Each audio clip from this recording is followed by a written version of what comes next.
Bienvenue dans le podcast Gang de copines. Je suis Elodie et dans ce podcast, je discute avec des femmes qui me parlent d'une de leurs histoires d'amitié. Parce qu'aujourd'hui, mes amies ont toutes et chacune une place tout à fait particulière dans ma vie et je sais que je ne suis pas la seule, qu'on est nombreuses à s'appuyer sur la sororité. Alors voilà, j'ai juste envie d'exposer la beauté et la puissance des amitiés féminines. Parce qu'on a toutes de belles histoires à partager. Bonjour Marie. Bonjour Elodie. Alors Marie, si on est là ensemble aujourd'hui, c'est grâce à l'association Little Big Woman qui soutient l'entrepreneuriat au féminin. Alors, évidemment, dans la démarche de ce podcast, c'était important de souligner cette initiative et l'importance d'un réseau bienveillant quand on est entrepreneur. Et d'ailleurs, tu vas nous parler de Justine, une amie que tu as rencontrée dans le cadre professionnel. Avant d'entrer dans le vif du sujet, on va quand même parler un peu de toi et de tes activités.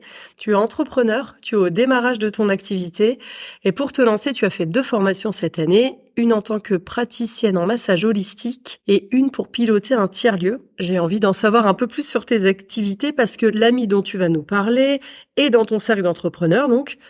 Alors, tu peux nous expliquer ce que c'est que le massage holistique, un tiers-lieu et qu'est-ce que tu vas faire? Alors, le massage holistique, en fait, ça signifie prendre l'humain dans sa globalité, c'est-à-dire d'un point de vue sensoriel, émotionnel, psychique, physique. Du coup, il y a dans l'approche, en fait, c'est pas juste appliquer un protocole, la personne vient, on fait un protocole et la personne s'en va. Il y a aussi une démarche d'échange au préalable pour déjà créer un lien de confiance avec la personne, bien comprendre ce dont elle a besoin. Et en fait, c'est plutôt moi qui vais proposer un massage qui semble être adapté, en tout cas, à son besoin du jour. Et alors, le tiers-lieu? C'est un lieu où, généralement, il y a plusieurs activités hybrides. Ça peut être un café-librairie où il y a des conférences, il peut aussi y avoir des petites restaurations, il peut y avoir un vide dressing, des tricots-bières, enfin, voilà, ça peut être... en tout cas, une palette d'activités proposées par les gens qui animent le lieu. Donc, souvent, c'est un lieu où il y a une communauté, un collectif. Et le but, c'est que ça réponde aussi à un besoin du territoire. Ça, c'est important. C'est que des fois, il peut y avoir des demandes des habitants en disant, bah voilà, le midi, on sait pas où manger. Ah bah peut-être que là, le lieu, tiens, on a suffisamment de capacité pour accueillir des personnes pour manger le midi. Bah pourquoi pas qui voudrait faire à manger le midi, aime bien cuisiner. D'accord. Et il y en a qui peuvent se positionner et du coup, là, c'est top parce que ça allie les compétences des gens, la volonté des gens avec les besoins du locaux, quoi. Ah ouais. Et toi, ton rôle, du coup, dans le tiers-lieu, ça sera de faciliter, c'est ça? D'être facilitatrice? Alors la formation que j'ai appris, oui, c'est piloter un tiers-lieu et du coup c'est une posture en tant que facilitatrice, c'est-à-dire déjà j'ai appris comment ce que c'est un tiers-lieu, comment ça fonctionne, quelle vision il faut avoir en tout cas en termes de valeur aussi. C'est comment finalement coordonner aussi tout ce petit monde qui oui. Gravite, quelle posture il faut avoir, comment organiser finalement les choses autour de ce lieu, quoi. D'accord. Ça y est, tu as lancé ton activité début octobre et c'est à la croisée entre ces 2 formations. Comment ça se passe? Oui. Alors oui, parce qu'à terme, j'aimerais bien en fait créer un tiers-lieu. Alors pas là dans la région lilloise, mais peut-être un jour en Normandie. Comme en tout cas le monde de l'économie sociale et solidaire est important pour moi, je voulais allier les 2 formations, donc praticienne en massage holistique et piloter un tiers-lieu. Donc là, mon projet, c'est à la fois donc j'ai aménagé une petite pièce tout confort dans ma maison 1930. Donc là, je reçois des clients à mon domicile, mais plutôt pour des formats longs, tu vois, 1 heure et demie de massage. C'est vraiment les gens qui ont besoin d'une pause. Après, je voudrais faire aussi découvrir le massage et le rendre accessible aux personnes qui n'ont pas forcément ni le temps ni l'argent de faire un long massage. Du coup, je voudrais m'associer au tiers-lieu. Alors, avant tout, Fivois et les Mois, parce que j'habite à Fives, donc en tout cas dans un premier temps. Et là, par exemple, je teste à Tipimi tous les mercredis après-midi, j'ai une permanence en fait où je fais des massages flash. Et j'ai proposé un tarif c'est différent, solidaire, soutien et juste, comme ça les gens se positionnent en fonction de leur revenu. On va maintenant rentrer dans le vif du sujet. Qu'est-ce que c'est pour toi l'amitié et la sororité? L'amitié, pour moi c'est je vois ça comme des belles relations authentiques et profondes. Non, j'aime bien citer, on ne choisit pas sa famille, mais on choisit ses amis. Ouais. Non pas que j'ai forcément, voilà, on a tout dans ma famille, mais en tout cas les amis, moi j'ai toujours été contente parce que, avec quelques déceptions bien sûr, mais le côté où finalement pour moi j'allais vers les gens, enfin assez naturellement et ça matchait bien et ça a créé des liens vraiment spéciaux quoi. Enfin en tout cas pour moi il y a aussi de l'amour dans l'amitié. Tu me disais que on osait peut-être même plus que dans une relation de couple. Oui, ouais, c'est peut-être qu'on se prend moins la tête, je pense, dans les relations amicales parce que c'est moins codé, il y a peut-être moins de pression que quand je pense, en comparaison avec la relation de couple, on va peut-être plus se lâcher parce qu'on a moins peur d'être jugé, plus oser, plus dire les choses, tenter des expériences, alors que on est d'accord qu'il faudrait que toutes les relations soient comme ça, hein. Genre, équilibrées. Tout à fait. Oui, voilà, Ouais. pour moi, c'est une relation, en tout cas, que je vois équilibrée, et sereine. Ok. Et la sororité? La sororité, je vois plus ça dans le cadre collectif à plus grande échelle. Le côté, tiens, on se soucie toujours du bien-être des femmes ou porter attention à, par exemple, même dans la rue, avoir une vigilance. Tiens, j'entends quelqu'un parler fort, je regarde. Même dans un groupe. Aussi, c'est bénéficier aussi de cette énergie. Enfin, quand on est aussi ensemble, je trouve que c'est des moments assez puissants. Et pour moi, c'est ça aussi la sororité. C'est profiter de se sentir liés ensemble et aussi prendre soin l'une de l'autre. Voilà. D'accord. Alors, je le disais tout à l'heure, Justine, l'amie dont tu vas nous parler, elle est dans ton cercle d'entrepreneurs. Tu peux nous expliquer comment tu l'as connue et depuis combien de temps tu la connais? Pourquoi tu as choisi de parler d'elle aujourd'hui? Je l'ai rencontrée en fait dans mon dernier poste salarié qui était du coup à Super Quinquin, qui est un supermarché coopératif et participatif. Et du coup, c'était l'expérience d'ailleurs salariée qui m'a donné envie de faire un tiers-lieu, parce que je me suis dit tiens, c'est vraiment un autre fonctionnement et j'ai envie, voilà, je me fais confiance, j'ai envie moi aussi de créer un lieu comme ça inspirant. Et du coup, voilà, je suis arrivée dans l'équipe. Moi, c'était pour un remplacement, congé maternité, et Justine était déjà en poste. D'accord. Alors après, globalement, je me suis bien entendue avec tout le monde. Après, voilà, Justine, ça a été mon petit coup de cœur. Comment ça a matché entre vous? Écoute, ça se fait lentement mais sûrement. Quoique pas si lentement que ça, mais après c'est une personnalité plutôt introvertie, tu vois, même limite au début, elle m'impressionnait, elle était plutôt discrète, tu vois, une voix douce, posée, tu vois, moi je suis plutôt un peu électrique, un peu, même pas beaucoup. Bon. Et donc du coup tu dis au premier abord, tu vois, différente, voilà. Ouais. Et en fait, on s'est rendu compte qu'on pouvait assez facilement discuter. Alors au final, un peu de choses légères au début, puis après on parlait de certains sujets un peu plus profonds, et puis on arrive aussi bien à travailler ensemble. Donc finalement on matchait un peu sur tous les plans. Et au fur et à mesure, on a créé un lien de plus en plus fort. Ça peut être tu vois, on était dans le même bureau, alors du coup, des fois, on mettait une musique et quand on commençait à chanter, tu vois, genre, le truc pas prévu. Et après, hop, on se remettait hyper en mode pro. Ouais, voilà, tu fais quel fournisseur, t'as fait comment le process? Ok, on fait comme ça. Et du coup, j'aimais bien cette possibilité de varier en fait d'une ambiance à une autre. Tu peux être hyper pro, mais à la fois, hop, partir dans un délire complet. Être sérieuse sans se prendre au sérieux. Voilà. J'adore. C'était quand? Tu la connais depuis combien de temps? Du coup, mon contrat, c'était en mars 2021. D'accord. Tu vois, de mars à novembre 2021. Et c'est vrai que du coup, en fait, on a continué à se voir, en tout cas, en dehors du cadre professionnel.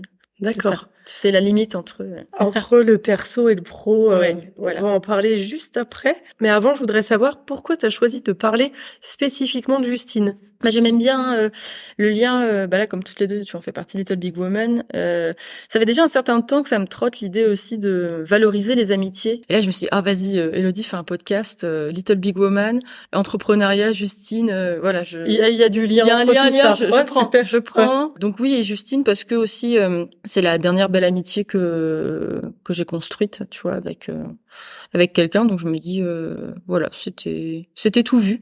D'accord. Quelles sont les activités que vous partagez? Quels sont les moments de vie? Vous faites quoi ensemble? Bah, ça peut être en tout cas aller à Domios, à la fois pour faire du yoga, des choses plus soft, ou à la fois du cardio parce que t'as besoin de te défouler et sentir ton corps transpirer. Ouais. Voilà, donc ça c'est cool, les sessions Domios.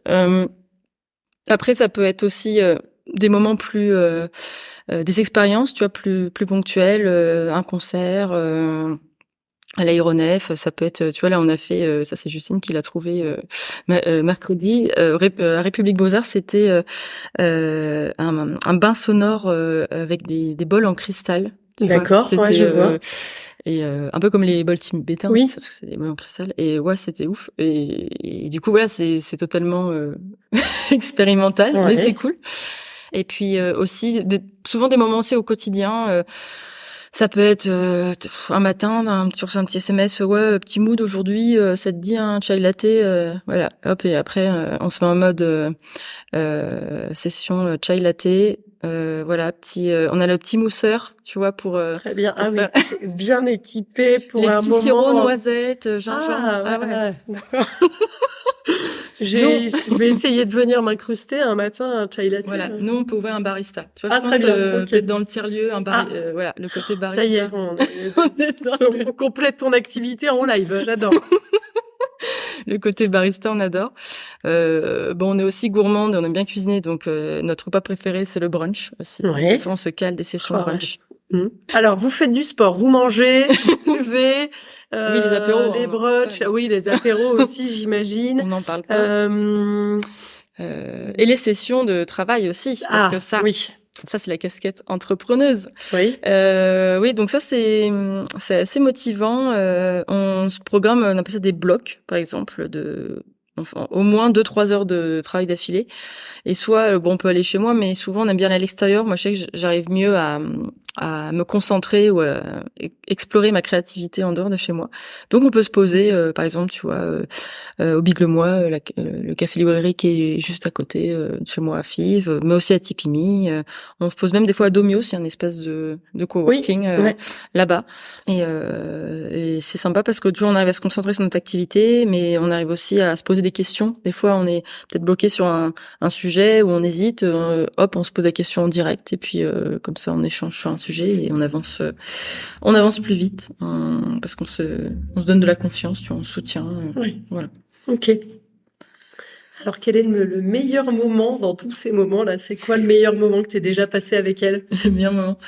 Ça rappelle plutôt les débuts. Du coup, ça illustre pas peut-être un moment assez proche dans le temps, mais en tout cas, quand on s'est rencontrés à Super Quinquin, ça restait assez épique ces moments-là. C'est quand on tenait le magasin le mercredi matin. Donc c'était un jour assez intense, qu'il y avait beaucoup de livraisons, donc on était vraiment en mode vas-y, on s'active, on se répartit les tâches, voilà. Et on avait chacun nos petits rôles, ça déroulait, voilà. C'était on était à fond et en fait après voilà, heureusement il y avait la pause déjeuner parce que on n'en pouvait plus Pour se calmer un peu quand même, c'est bien de travailler, mais c'est ça, on était à fond entre la coordination des coopérateurs, des coopératrices, l'étiquetage du poisson, l'installation du rayon fruits et légumes, voilà. Et à un moment on fait bon ça y est, on passe le relais. Et là, on aimait bien se poser. Alors quand le jardin était ouvert, par exemple, qu'il faisait beau, on s'installait dans le jardin, on se faisait un bon repas. T'avais l'impression que quand les gens nous voyaient, tu vois, qu'il y en avait pour 8 personnes, qu'on attendait des invités. Mais non, en fait, il y avait que nous deux.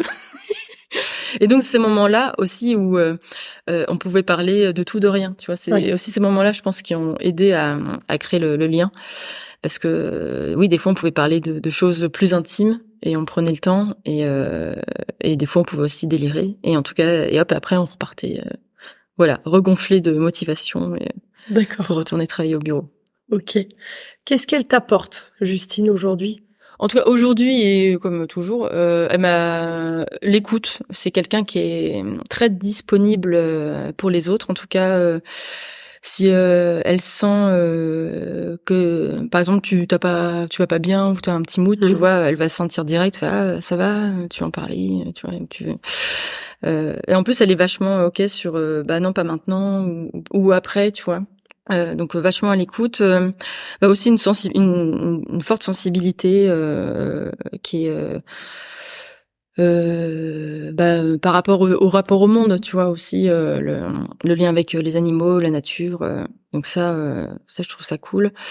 Elle est aussi c'est une personne généreuse, tu vois, en tout cas, et ouverte d'esprit, très tolérante. Et ça m'a bien inspirée, en tout cas. Parce que peut-être quand je l'ai connue, j'étais déjà en train de déconstruire un peu, tu vois, la société patriarcale. Mais en tout cas, je trouvais qu'elle était encore plus peut-être ouverte et ça m'a aidé aussi dans ce cheminement. Et vous avez aussi l'air de bien vous amuser, non? Ah oui, bien sûr, dans le fun. Bah oui, ça c'est le côté, j'allais dire, plutôt sérieux, mais on peut se transformer en petit gremlins à tout moment, tu vois. On va sortir une connerie. Mince, je sais pas si on peut dire des gros mots. Oui, si t'as le droit de sortir des gros mots, tout va bien. Tu sais. Voilà, bon bref, on sort un truc n'importe quoi, pas de contexte, et puis on part en cacahuète, voilà. Mais ça fait du bien aussi. Donc pour ça c'est bien. En tout cas, varier les moods et en intensité. Voilà, tu peux à la fois pleurer, Oui. Tu vois, faire un câlin, pleurer un coup, hop, boire un prosecco au sirop de jasmin. Ah, c'est marrant, j'ai l'impression que c'est ça le sel de l'amitié, un peu tu sais, non, mais de pouvoir, pas le prosecco, mais de pouvoir passer d'un moment où tu pleures, ou passer des moments où tu pleures, des trucs sérieux, et aussi des trucs de délire, Ouais, complètement carrément. fou, quoi. Enfin... Oui, parce que finalement, on n'est pas que sérieuse ou que hystérique. Voilà, c'est finalement, on est une grande palette, on a plein de facettes, et du coup, c'est ça qui est bien, en tout cas avec Justine, c'est que je me sens complètement entière. Oui. Alors toi, tu lui apportes quoi? Alors en ce moment, un toit. Ah oui. Oui, parce que en ce moment, en tout cas, là, elle cherche un appart, donc du coup, je l'héberge de manière intermittente. D'accord. Donc ça, c'est cool. C'est énorme déjà. Ça peut aider, c'est vrai, ça peut aider en tout cas. Mais c'est cool. Tu vois, hier, on s'est fait une session, on a cuisiné, on s'est fait un bon repas, d'où le prosecco. D'accord. Sur du jasmin. Et non, après, je dirais aussi peut-être, je dirais peut-être de la confiance aussi en soi, le côté oser dire, pas avoir peur du regard des autres. Voilà, tenter et puis s'écouter et aussi se reconnecter aussi aux émotions, parce que c'est vrai que je pense moi j'ai pas forcément peur de les exprimer, mais des fois savoir se poser et puis d'exprimer en confiance ses émotions, en fait ça c'est énorme. Bon, j'ai bien compris que Justine c'était pas juste un contact professionnel, que c'était vraiment une amie. Quelle est la différence pour toi entre business friend et friend tout court? Bah, c'est vrai que business friend, bon, c'est collègue quoi. Oui. En gros, collègue en tout cas, c'est tu vois la personne au travail, voilà, t'as un lien. Après, elle devient amie quand finalement aussi tu fais des choses en dehors du cadre professionnel et que tu gardes une activité, une relation en dehors du cadre professionnel. Et après, je dirais la différence aussi entre collègues et amis, aussi c'est de parler de toi, c'est de t'exposer, c'est en tout cas te confier sa vulnérabilité, être authentique aussi, pas jouer un rôle, parce que peut-être au travail malheureusement on apprend peut-être trop souvent à jouer un rôle, alors que je trouve que pas forcément, on devrait être aussi nous-mêmes quand on travaille. Et du coup, Friends.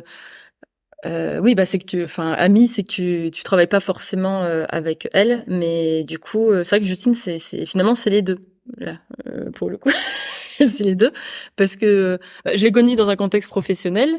Après, on est devenus amis, mais là, en fait, comme on est entrepreneuse, on se motive aussi. Du coup, on est on s'aide mutuellement dans nos activités respectives. Tu vois, par exemple, là, même d'ailleurs juste après ce podcast, on fait un shooting photo. Donc, elle fait mes photos pour ma com. Tu vois, je vais masser quelqu'un, elle va me prendre en photo pendant que je masse, tu vois. Trop bien. Et entre autres, en échange aussi, tu vois, je la masse. Oui. Mais on se rend aussi plein de services, tu vois. Le côté, on se sollicite pour, tiens, et sur Insta, comment tu fais ouais, moi, je suis une bille sur Insta, donc. Et puis après, inversement, on peut aussi te poser des questions. Tiens, j'aimerais bien sonder telle personne sur ça. À ton avis, comment je le présente Côté friend et business friend, c'est pratique parce que du coup, t'oses aussi plus expérimenter. Par exemple, là, même quand je la masse, tu vois, je vais aussi dire tiens, je vais peut-être plus marcher à l'intuition et être moins peut-être dans le protocolaire. Oui. Et j'ose aussi plus le faire avec elle. Et en plus, c'est cool parce que ça donne le massage, il est top, quoi. Enfin, c'est une expérience ultra personnalisée. Et c'est ça, plus le lien de confiance est fort, moins t'as peur d'être jugé aussi, plus tu as envie d'être toi-même. Et du coup, je trouve que ça fait une belle recette. Et du coup aussi oser sans avoir peur. Voilà, c'est ça, je trouve qui est cool de tester à deux comme ça. Tiens, et cette photo, tu ferais pas comme ça, vas-y, parce qu'elle aurait peut-être pas aussi osé prendre des types de plans avec une autre personne. Là, elle va oser me demander, tiens, je peux faire ça, oui, vas-y, ok, go, on y va, quoi. Et on verra ce que ça donne, tu vois. Même après, si on n'aime pas, c'est ok, tu le dis après, ouais, tu te dis ouais non, ça rend pas bien ou Oui, c'est peut-être plus facile du coup de mettre du pro dans comment dire ça? C'est peut-être plus facile de donner ton avis par exemple là sur tes photos. Alors que si ça avait été quelqu'un que tu avais payé ou que tu connaissais pas qui te faisait des photos, tu aurais peut-être pas osé lui dire en fait ça non, j'aime pas trop. Ou plus une réserve, tu dis mais qu'est-ce qu'il va penser mince, est-ce que je vais heurter son ego Oui. Il y a pas tout ça. Non, genre parce que c'est simple et vous êtes amis, c'est fluide. donc voilà, c'est spontané, tu te prends pas la tête sur il faut respecter tel code et machin et la sensibilité d'eux et voilà, c'est à la limite c'est plus tiens, comment tu te sens aujourd'hui, tu sais que soit tu peux la vanner ou pas, voilà. Oui, voilà, ouais. C'est plus t'es en SPM aujourd'hui. Ah non, on va éviter les blagues. Tout à l'heure, tu as parlé de ton changement de région que tu envisageais pour la Normandie. Moi, je suis en plein changement de région là, et ça m'intéresse de savoir si tu as réfléchi à la manière dont tu allais garder le lien avec tes amis, avec Justine. En tout cas, comme c'est pas encore concret, j'ai pas vraiment pensé de manière très pragmatique. Mais après, ça m'est déjà honnêtement traversé l'esprit où je me dis, vas-y, je l'embarque. Vas-y, on crée un tiers-lieu ensemble et tout. Oui, il y a ça.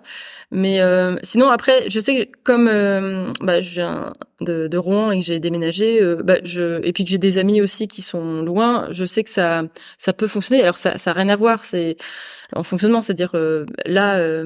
Elle est, à côté. Tu la vois tous les jours si tu veux. Voilà, j'appelle, tiens, on prend un café, vas-y, ou tiens, tu peux me filer une casserole. Enfin, voilà, c'est facile. Après, à distance, voilà, c'est plus, tu t'organises plutôt des moments à l'avance, des longs week-ends, ou limite, tu te loues un espace, une chambre d'hôte, un truc cosy, et puis tu téléphone ou visio en tout cas pour entretenir le lien, ça c'est important.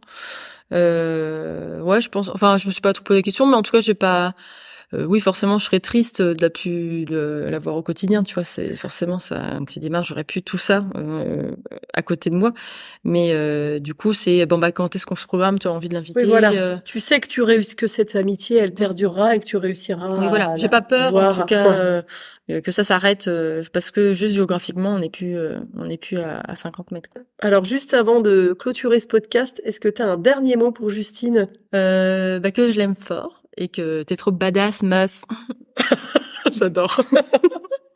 Où est-ce qu'on peut retrouver des infos sur ton activité? Moi, vous pouvez me retrouver. Alors, je suis surtout active sur Facebook dans un premier temps, parce que vous avez compris, je me mets progressivement sur Insta.